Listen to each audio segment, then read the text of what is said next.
The first to emerge was a Mario, but not the friendly plumber from his favorite games. This Mario's skin was charred black. His eyes glowed with malevolence. "You've killed my brothers," he said in a disturbingly calm voice, pointing at Brandon.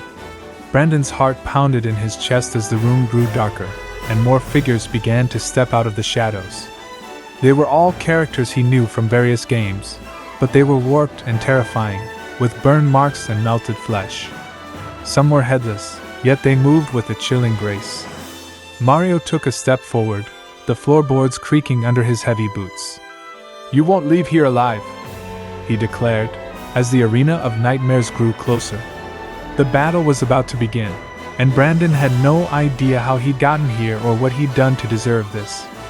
Panic surged through Brandon's veins, but he couldn't let it control him. He had to fight. Rachel's scream pierced the air, and he watched in horror as a twisted version of Link, the hero from Legend of Zelda, dragged her away. Rachel's eyes locked on his, pleading for help. "Brandon, get out of here! Save yourself!" Rachel's voice was filled with terror before it was abruptly silenced. The sight of Link's sword slicing through Rachel's neck was seared into Brandon's brain, her head popping off like a macabre jack-in-the-box. Rage boiled over, consuming his fear. With trembling hands, Brandon reached into his pocket and pulled out a bunch of fire flowers. He didn't know how they got there, but he knew what they could do. He took them all at once, feeling a powerful transformation come over him. His body ignited with a fiery aura, his eyes blazed red, and his hair shot up like a super science from Dragon Ball Z.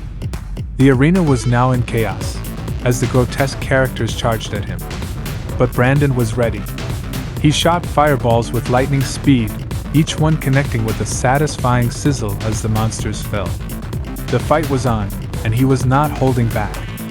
Kirby, Rachel's childhood favorite, had absorbed her lifeless body and morphed into a demonic version of Rachel.